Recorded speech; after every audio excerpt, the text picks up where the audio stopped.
Hey, good morning, and how are you guys doing this morning? We're back taking our free Harvard course. It's Rhetoric, the Art of Persuasive Writing and Public Speaking. So far, it's been an excellent course. If you want to look into taking your own free course and auditing it or paying for it and receiving credit, I did put the link below in the description, and so if you want to do that, go ahead. Sorry, I'm discombobulated. It is 5 a.m. here. It says that there's rain coming. Man, I hope that's true. I love the rain just personally. Um, we're obviously in Module 5 at the tail end, and so we are slowly moving through this. I do not have all 25 hours of lecture done yet. I have 5 left to go. And in all honesty, I'm going to attempt to probably finish them up tomorrow. It will not probably happen today. And so I'd like to pretend it will, but I'll probably get an hour more of lecture out of the way today at some point later tonight. So let's move forward. I'm going to get chat up real quick. I do have some coffee, so as we move forward, I will be less discombobulated. I'm having a great morning. As you might know, we are having wildfires here in Colorado. That's another reason the rain would be nice. And man, it is just stuffed the crap out of my nose. And so it is what it is. We have beautiful sunsets right now. That's like the only thing I can say positive about it is the wildfires, the smoke in the sky and stuff casts a gorgeous red sunset over our Colorado, mountains and stuff. It's pretty. It sucks that it's a fire, but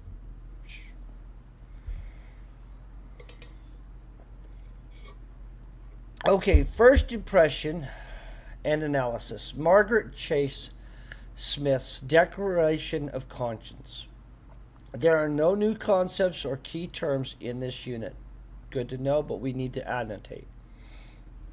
Read and annotate the text below. What words, phrases, and passages do you find most powerful and why? Enter your comments by highlighting segments of the text. Make at least 3 observations. Once you enter an annotation, it will be saved automatically. If you hover over the highlighted segment, you will see the corresponding annotation. Be sure to scroll down within the annotation tool window to see the entire speech. You may also download the PDF of Margaret Chase Smith's speech. We're going to do that, and because, in all honesty, the copy of the speech they tried to give us the other day was one from C-SPAN, and I'm not messing around with C-SPAN and getting that copyright strike. Let's zoom this. I'm going to make it bigger for convenience if I'm reading it at 5 a.m. And in all honesty, that's a lot to read at 5 a.m.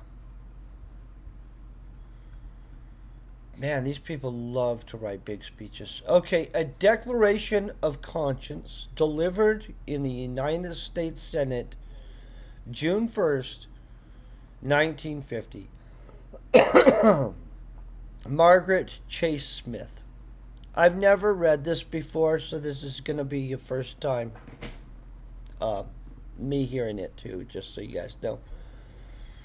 Mr. President, I would like to speak briefly and simply about a serious national condition.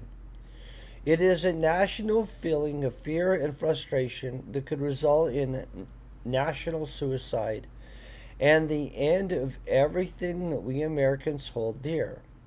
It is a condition that comes from the lack of effective leadership, either in the legislative branch or the executive branch of our government. Mr. President, I speak as a Republican. I speak as a woman. I speak as a United States Senator. I speak as an American. The United States the United States Senate has long enjoyed worldwide respect as the greatest deliberative body in the world. But recently, that deliberative character has too often been debased to the level of a form of hatred and character assassination sheltered by the shield of congressional immunity. Whew.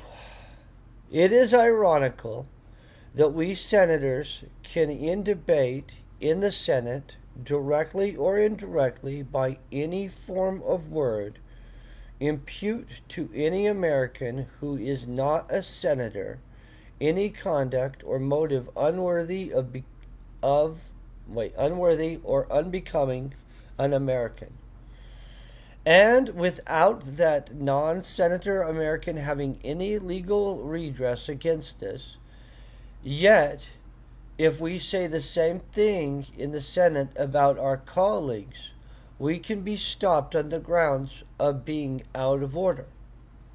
I think that it is high time for the United States Senate and its members to do some real soul searching and to weigh our conscience as to the manner in which we are performing our duty to the people of America and the manner in which we are using or abusing our individual powers and privileges.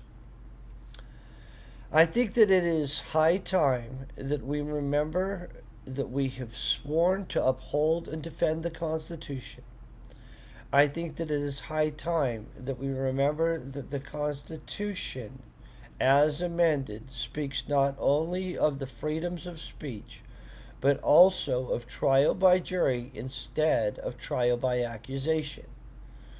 Whether it be a criminal prosecution in court or a character persecution in the Senate, there is little practical distinction when the life of a person has been ruined. Valid. Those of us who shout the loudest about Americanism is making character assassinations are all too frequently those who by own words and acts ignore some of the basic principles of Americanism: the right to criticize, the right to hold unpopular beliefs, the right to protest, the right of independent thought.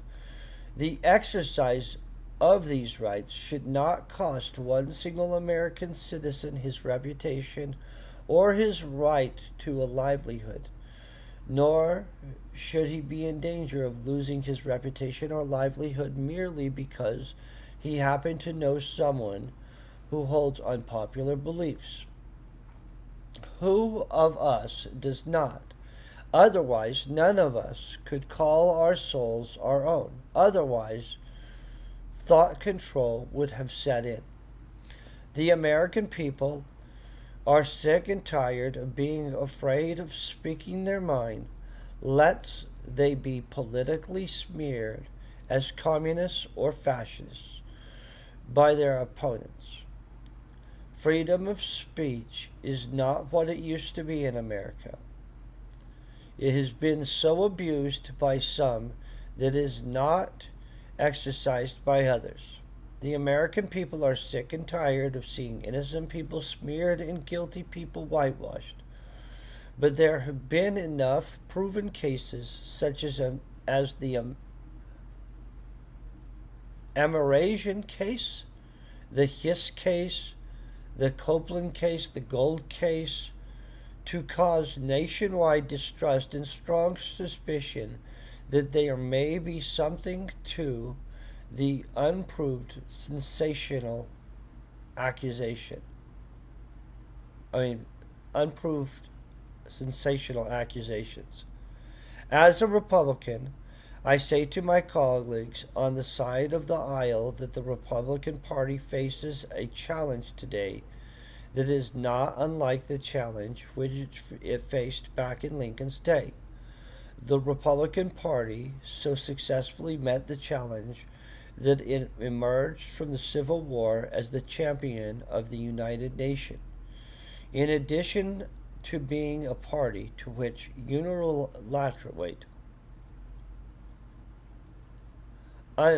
unrelentingly fought loose spending and loose programs. Oh, this has happened before. Oh, interesting.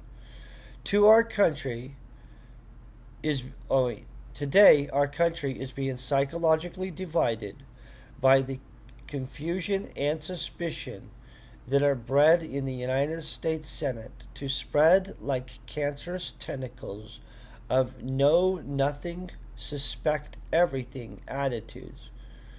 Today, whew, crap. Today we have a Democratic administration which has developed a mania for a loose spending and loose programs. History is repeating itself, and the Republican Party again has the opportunity to emerge as the champion of unity. Unity and prudence.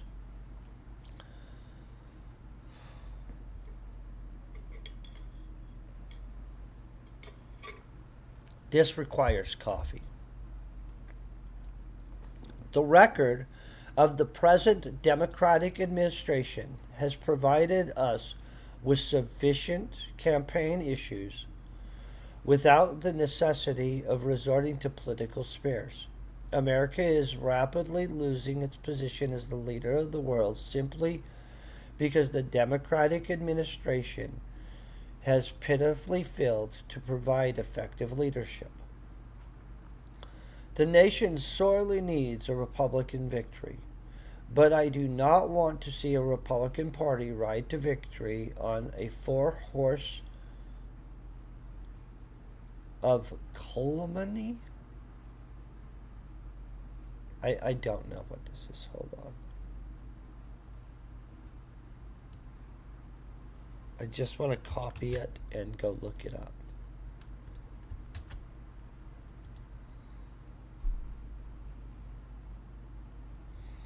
To make false or defamatory statements about someone in order to damage their reputation or slander. Calumny.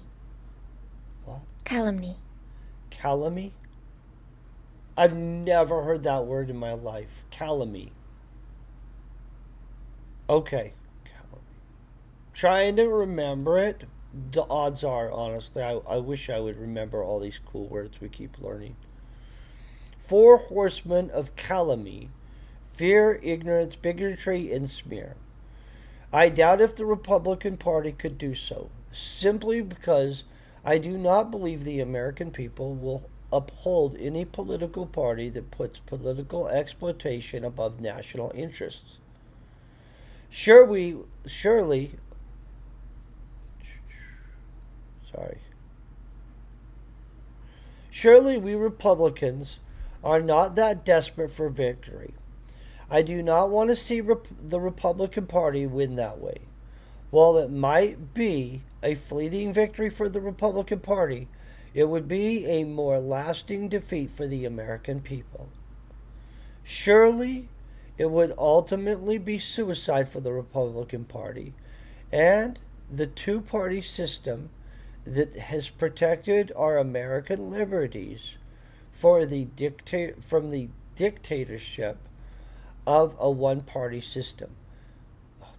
I really got to remember. We're nailing this one, right? This crap is some false crap. This is a fallacy. It's okay. As a member of the minority party, we do not have the primary authority to formulate the policies of our government. But we do have the responsibility of rendering constructive criticism, of clarifying issues, of allaying fears by acting as responsible citizens. As a woman, I wonder how the mothers, wives, sisters, and daughters feel about the way in which members of their families have been politically mangled in Senate debate. And I use the words debate advisedly. As a United States Senator, I am not proud of the way in which the Senate has been made a publicity platform for irresponsible sensationalism. I am not proud of the reckless abandon in which unproven charges have been hurled from this side of the aisle. I am not proud of the obviously staged, undignified countercharges which have been attempted in retaliation from the other side of the aisle. As an American, I am shocked at the way Republicans and Democrats alike are playing directly into the communist design of confusion, divide, and conquer. As an American, I do not want a Democratic administration whitewashed or covered up any more than I want a Republican smear or witch hunt. As an American, I condemn a Republican fascist just as much as I condemn a Democrat communist. I condemn a Democrat fascist just as much as I condemn a Republican communist. They are equally dangerous to you and me and to our country. As an American, I want to see our nation recapture the strength and unity it once had when we fought the enemies instead of ourselves. Taken from Robert Tusselli, ed. In our own words, Extraordinary Speeches of the American Century, New York, Simon and Schuster, 2000, page 176. Whoa. Solid speech, right, guys? I don't know this person at all. I don't know anything about them. There was this other case that was in here. I don't know this case. Let's look it up real quick, find out what's up with that. Then we're going to annotate this really quick. This is going to be easy to find 3 annotations. There are fallacies or anything we want to. Okay, blah, blah, blah.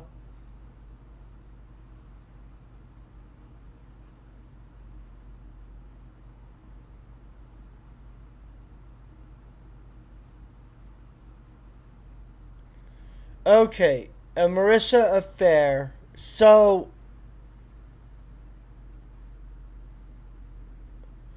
it's a journal founded at UCLA.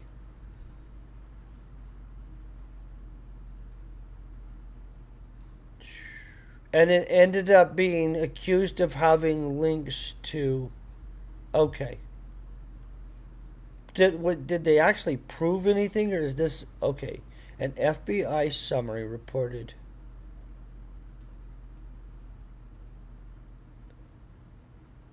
Okay, well, you know what? Not a lot of people have foreign representatives of the Communist Party around them.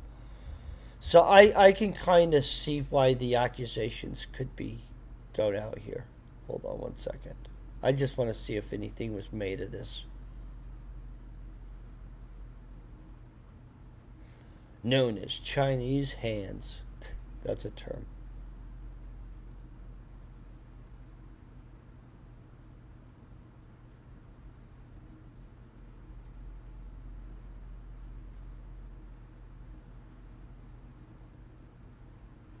Okay, so the records on this got declassified a long time ago.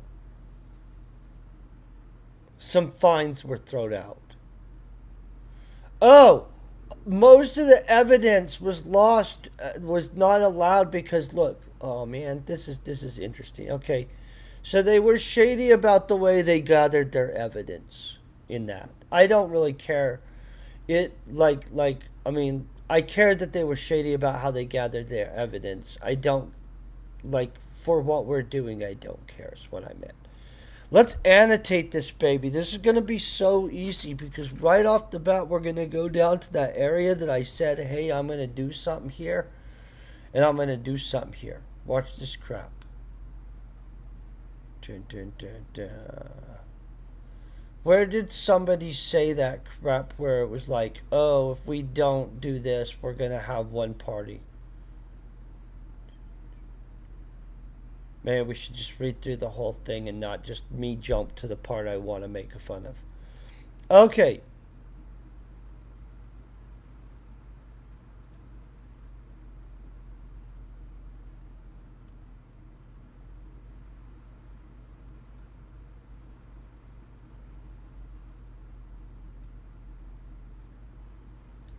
This is such a massive assumption right here. Which fallacy do we want to say that this is?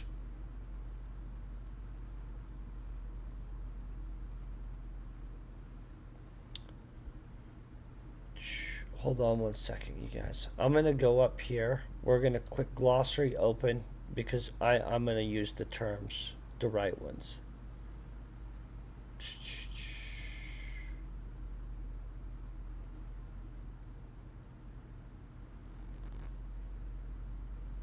Oh, we really should. There's probably a bunch of ad hominems in here.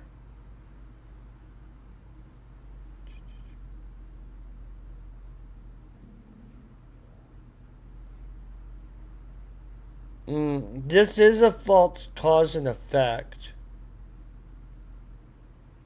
But that's not the one that I'm looking for, guys. Not the contradiction.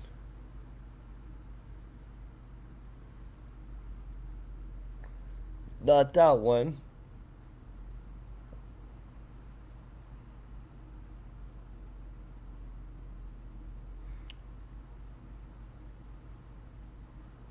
Oh, either or fallacy. Boom. Okay, that's the fallacy that we were looking for. I'm sorry. Oh, I'll bet equivocations are used in here too. Jesus, would be such an easy one to just freaking. They give us so many great words for tools in this class. It's absolutely awesome. Okay, so we're going to go with either or fallacy on the deductive reasoning, right?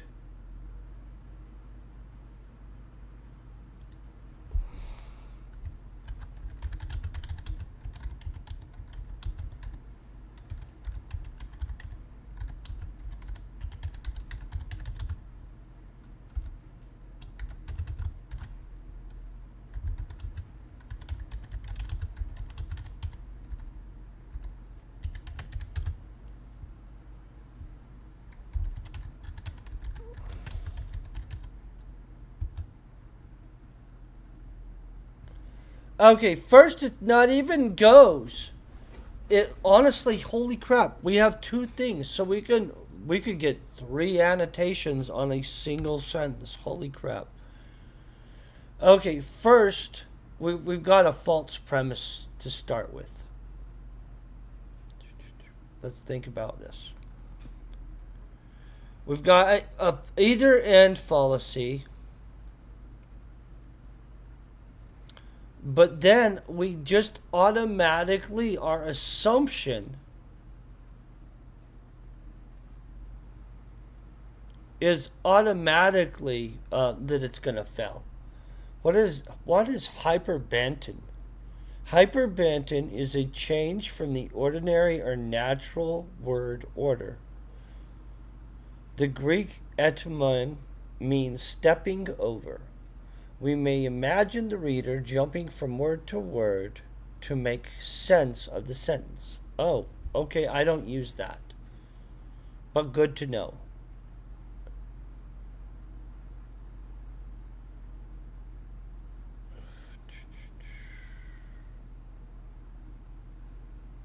No, no.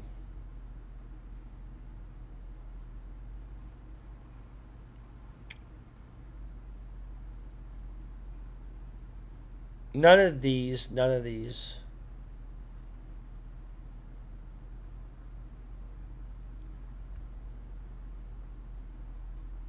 Not a straw man. Okay, so honestly, I don't. It's not in the list of fallacies.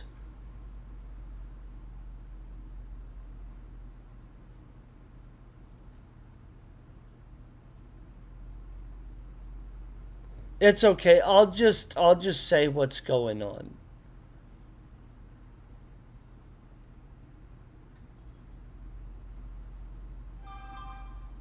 Oh,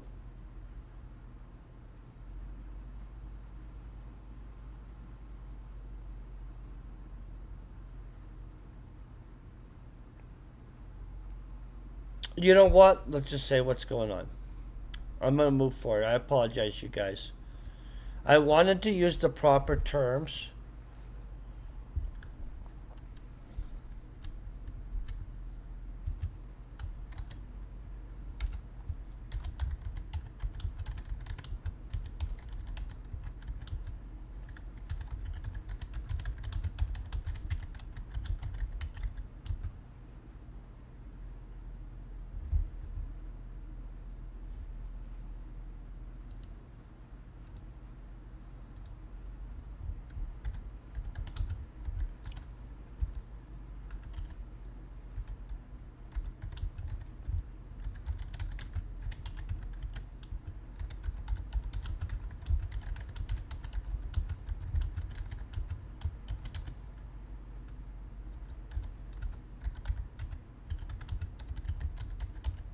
Okay, this is flawed deductive reasoning. First, the direct statement of fact that the probable future fact. Okay,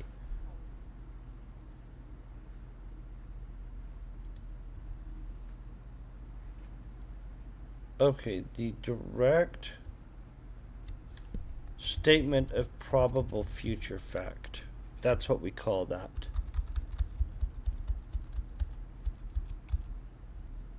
Okay, first, the direct statement of probable future fact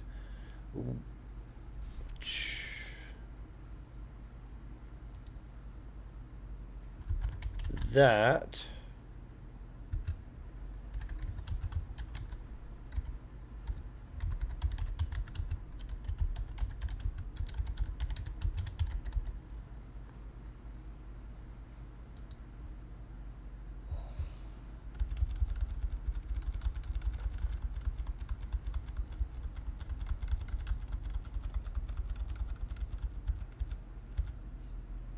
okay. Then the either or fallacy presented here.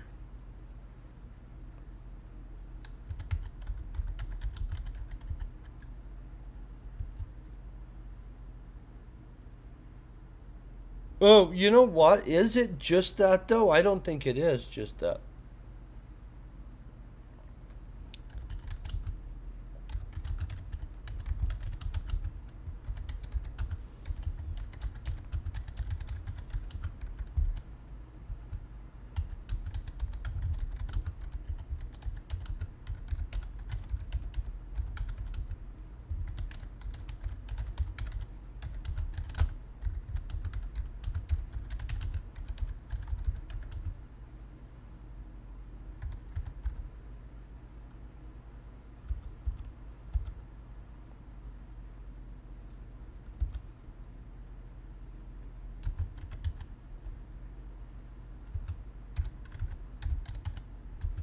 Oops. Okay, let's fix what we've gotten wrong. Occur. I know. As if. Separate that out. This is flawed deductive reasoning. First, the direct statement of probable future fact that the Republican Party would fall. Then, either or fallacy presented here, saying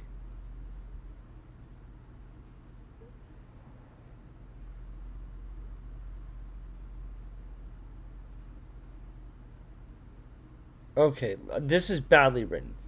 Then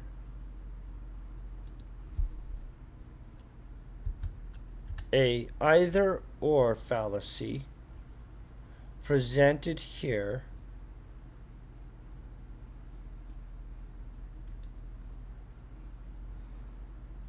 saying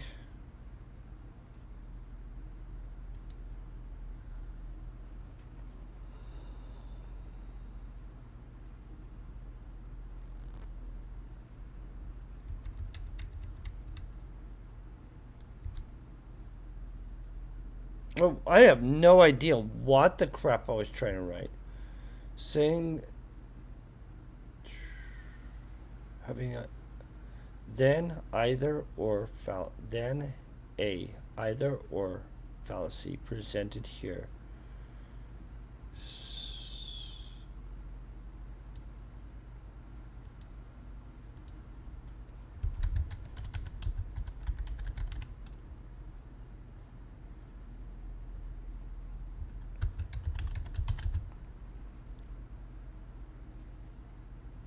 Okay, I think I got it fixed. Don't worry, guys.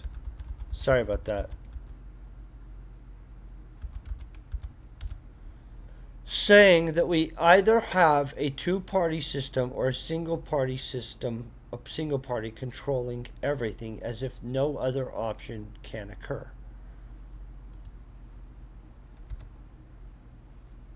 Let's go with that right off the bat. That'll be one of our first ones.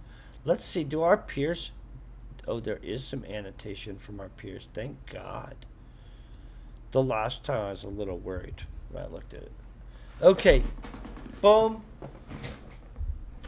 We've got that part. Now let's pull up. Let's annotate this right.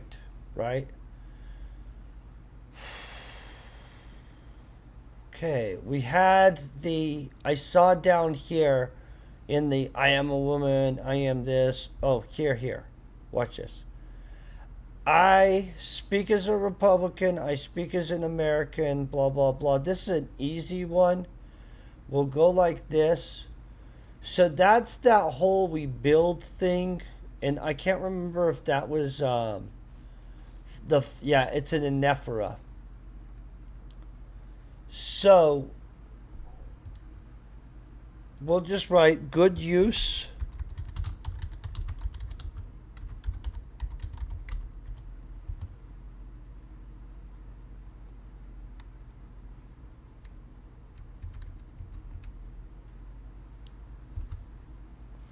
I can't remember how to spell anaphora. A-N-A-P-H-O.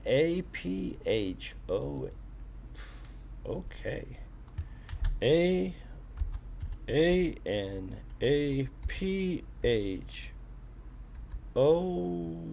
Some stuff. R-A.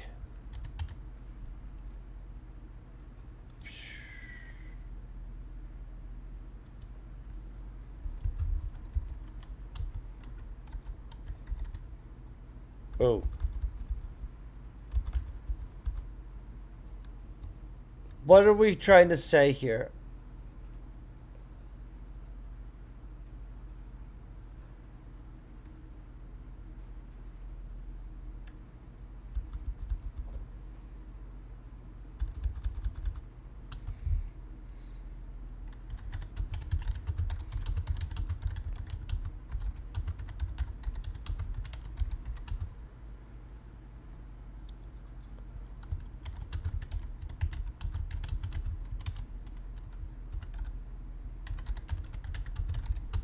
Oh, we have to capitalize Republican, guys.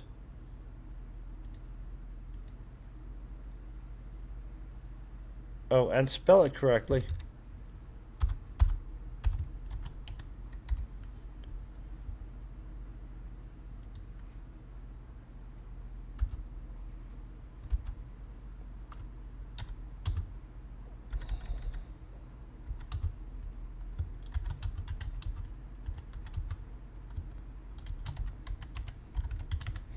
Okay. What are they going to try to tell me? Okay, sorry. I over dotted or under dotted there. Good use of anaphora, the way it is used to build from I speak as as a Republican to dot. This needs to be actually here. I don't know why this is in the wrong space.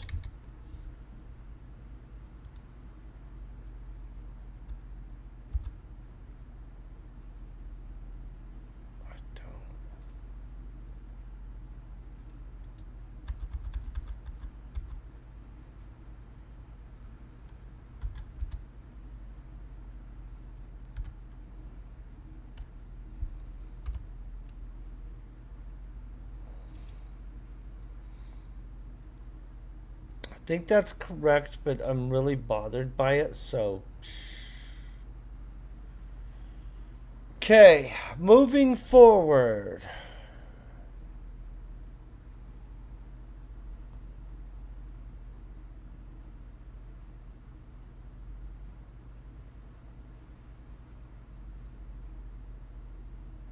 I'm just kind of trying to glance over. We could just find that section where she's like equivocates everybody. We could just make it easy on ourselves, or we could try to find something juicy and good. I kind of want to.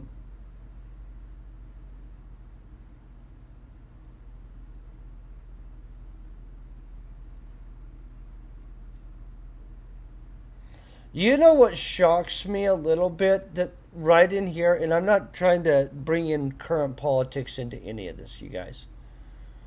But are you guys a little bit shocked that they're dealing with overly liberal created programs and cuts and all this other crap?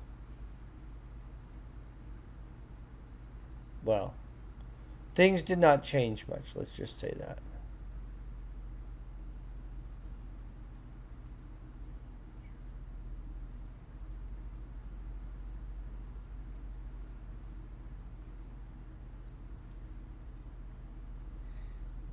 I wonder what programs they were fighting against at this point. Let's focus on this.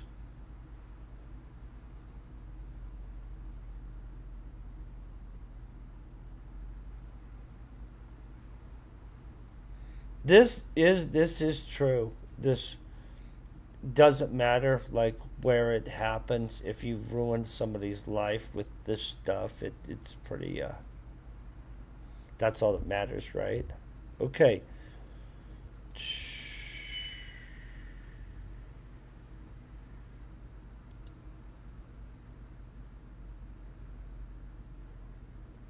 The United States Senate has long enjoyed worldwide respect at the greatest deliberative body as the greatest deliberative body in the world.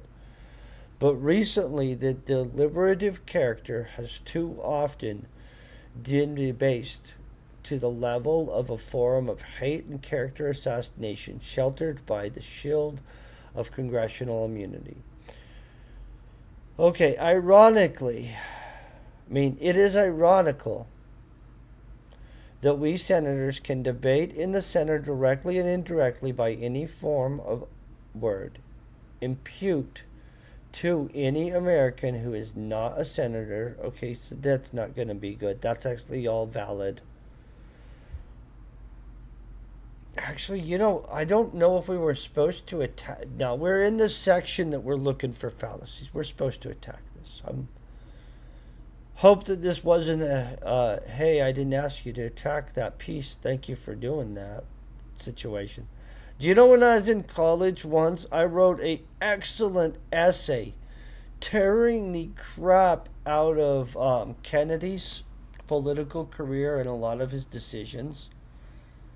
And oh my God, that was such a bad choice. So my professor had like a personal love for Kennedy and legitimately did not keep it emotionally detached. It was not good.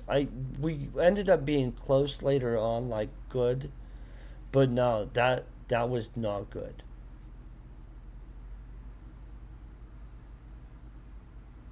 I'm just trying to look for something that's not as easy as just picking some random crap. Okay, the American people are sick and tired of seeing innocent people smeared and guilty people whitewashed. But there have been enough proven cases, such as the Mauricia case, the Hess case, the Copeland case, the Gold case, to cause nationwide distrust and strong suspicion that there may be something to unproved sensational accusations. Because there was stuff there. I feel that this is false leading, you guys, just to be honest.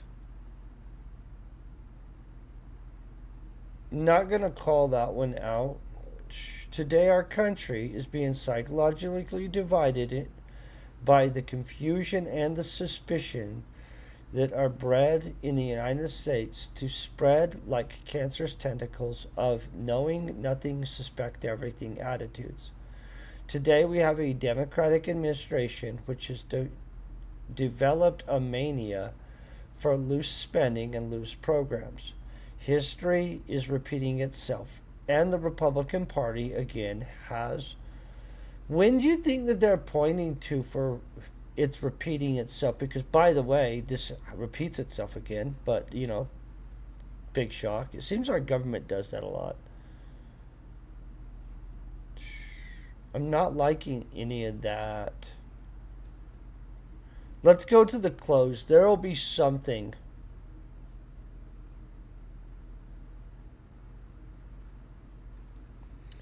You know what we're going to do? As an American, I am shocked at the way Republicans and Democrats alike are playing directly into the communist design of confusion, divide, and conquer. As an American, I do not want a Democratic administration whitewashed or cover up any more than I want a Republican smear or witch hunt. As an American, I condemn a Republican fascist just as much as I condemn a Democrat communist. I condemn a Democrat fascist just as much as I condemn a Republican communist.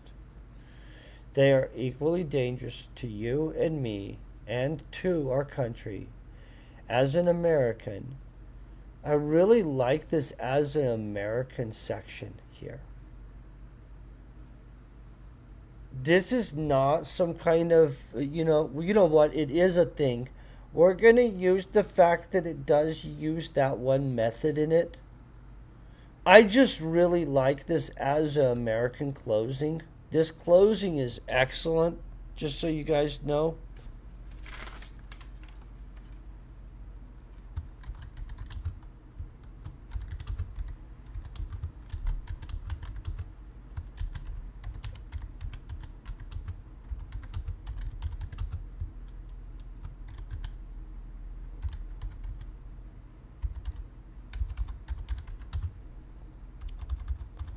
Is it exordium like that? Oh, I probably flipped it. Okay.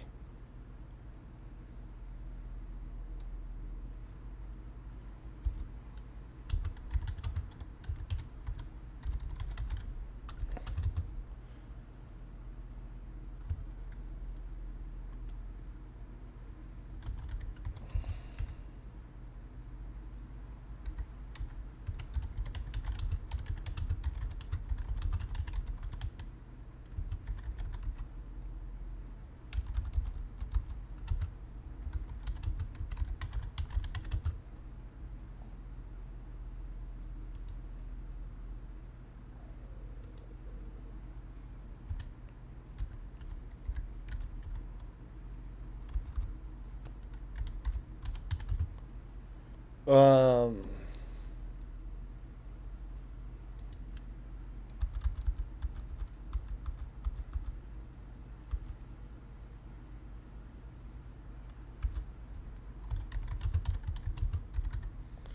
I honestly wouldn't have realized that this whole technique of using anaphora is so effective. Okay,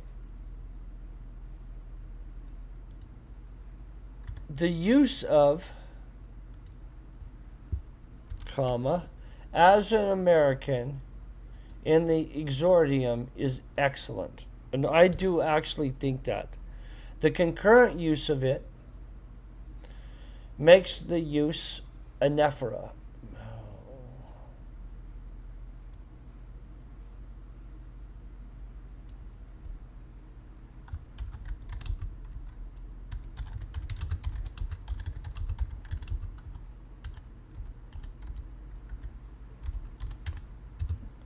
Boom. There, we've got it. We've got our three annotations. Let's look at our fellow peers.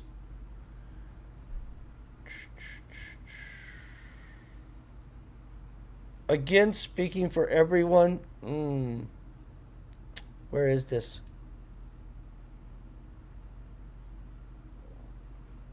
Oh, I like that.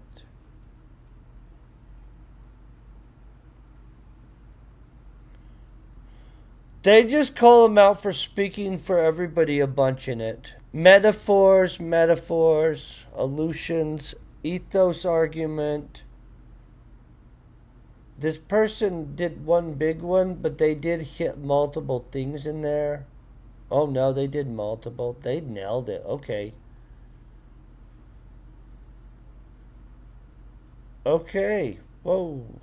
They really annotated the whole crapping thing. We were good with the three we were asked for. I'm happy with that. Let's move forward.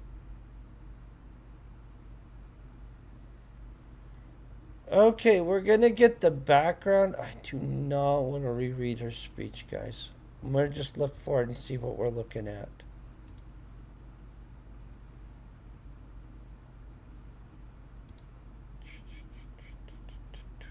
Okay, we're gonna read this section. We're already at 547. The Speaker, Republican Senator Margaret Chase Smith, was one of the first politicians on either side of the aisle to challenge Joseph McCarthy before the Senate. Chase Smith served 4 terms in the House of Representatives.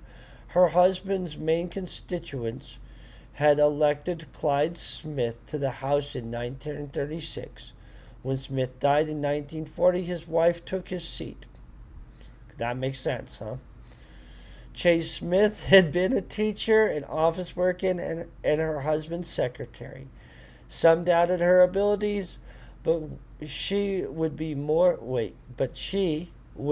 than prove them wrong. Representative Chase Smith soon won re-election to the House in her own right. This sounds like a puff piece written for her. One of the proudest legislative achievements there was the Women's Armed Forces Integration Act of 1948. Despite their distinguished service in World War II and participation in various capacities in all U.S. conflicts since the American Revolution, women were still considered volunteers and not eligible for benefits. The act made all women in military full active service members. Chase Smith herself served in the Air Force Reserve from 1950 to 1957, reaching the rank of lieutenant colonel. Chase Smith brushed aside concerns about her gender. During her Senate campaign, one reporter commented, "The little lady is simply overreaching herself." Chase Smith turned this criticism around, responding, "Women administer the home. They set the rules, enforce them, and they mete out justice for violations. Thus, like Congress, they legislate. Like the executive, they administrate. Like the courts, they interpret the rules. It is an ideal experience for politics. First, women elected to both House and Congress. Woman. Oh, okay. I'll go along with that. Senate.gov retrieved October 22nd, 2019. In 1948, she won election to the Senate, making her the first woman to serve in both both houses of Congress. Okay, good to know. So she was super well accomplished, guys. Oh, this is just gonna keep going. Sorry to complain about that, guys. Like many in her party, the senator was a strong supporter of national defense and a staunch anti-communist. She felt, however, that McCarthy's tactics were going too far. His behavior had become a stain on their party, the United States Senate, and the country as a whole. Her concerns eventually moved her to make a declaration of conscience. She did not succeed in stopping MacArthur, but did go on to have a long, prestigious career in politics. Though she did not always toe the party line, quite liberal on education and civil rights, she took a tough stance in foreign relations. She supported the Vietnam War and at one point accused President Kennedy of weakness on account of his reluctance to use nuclear power against the Soviet Union. In 1964, Chase Smith became the first woman actively to seek nomination for the presidency through her party did not select though her party did not select her. She most certainly paved the way for those women who followed her into politics and government. Sorry, guys. After over 30 years in public service, Chase Smith retired after losing her Senate seat in 1973. President George H.W. Bush presented the former senator with the Presidential Medal of Freedom on July 6, 1989. Margaret Chase Smith died in 2005 at the age of 97. On June 1st, 1950, Margaret Chase Smith ran into Joseph McCarthy on the Senate subway. "Margaret, you look very serious," he commented. "Are you going to make a speech?" "Yes," she responded, "and you will not like it." First woman, we already know this crap. Okay. The erosion of civil liberties and civil discourse during the Red Scare had already concerned Senator Chase Smith for several years. By mid 1950, she could no longer support McCarthy's demonizing the accused and branding those with a constitutionally protected right to dissent as traitors. The senator who stood up to Joseph McCarthy when no one else would, Lorraine Bassenault, Smithsonian.com, September 13, 2018. After the encounter with Senator McCarthy, she took the floor of the Senate and delivered the speech you are about to read. She was correct. He did not like it. McCarthy, infuriated, ridiculed her and threw his support behind her political opponent. His staff dubbed her Moscow Maggie. Although Chase Smith received nationwide attention, general approval, as well as endorsements of 6 other Republican senators, this did little to stop him. When North Korea invaded the South less than a month later, other Republicans fell in line behind McCarthy. He and his supporters continued to demand even more ruthless attempts to uncover the identities of potential subversives within the government. Though it did not achieve her goals, her speech did bring Senator Chase notice. Many thought the Republican Party leadership might even had her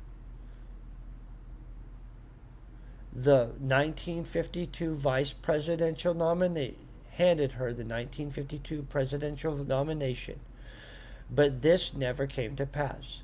She lived to see the country recognize McCarthy's errors, but the Cold War would go on another 40 years, and further turmoil lay ahead.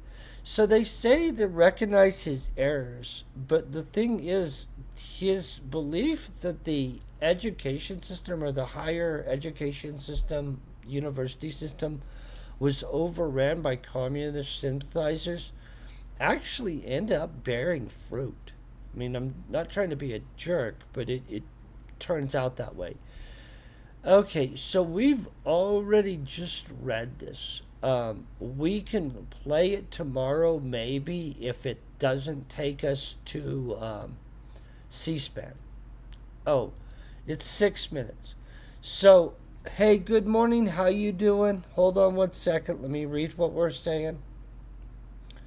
Oh, I'm having a great morning, but I hope you're having a great afternoon. Like, let's just be honest. So we're taking a free Harvard course online. If you look in the description below, there's a link where you can take a free course online. Currently, we're in Module 5 of the Rhetoric, the Art of Persuasive Writing and Public Speaking, which it focuses on Margaret Smith Chase and the Call to Conscience and McCarthy. And so the Red Scare section of this. So this is where we're going to end it for today. Honestly, that will put us, let's look, introduction to, we're going to have to do more analysis on that crap.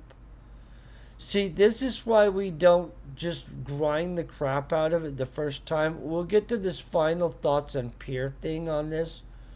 So tomorrow we're going to finish up section 5, guys. We'll listen to her give her own speech. Then we'll annotate it again. Then we'll give final thoughts. Then we're going to move on to section 6. I've got to go back through and touch up some of this. We're further than 60%, guys. So here's the deal. On some of this stuff, because I went back to check things, I ungreen arrowed us. I know, right? So where we're at is the correct place. All we have to do is finish these 2 sections next after this. So we'll get through this Chase Smith and probably this Rhetoric in Our World type tomorrow.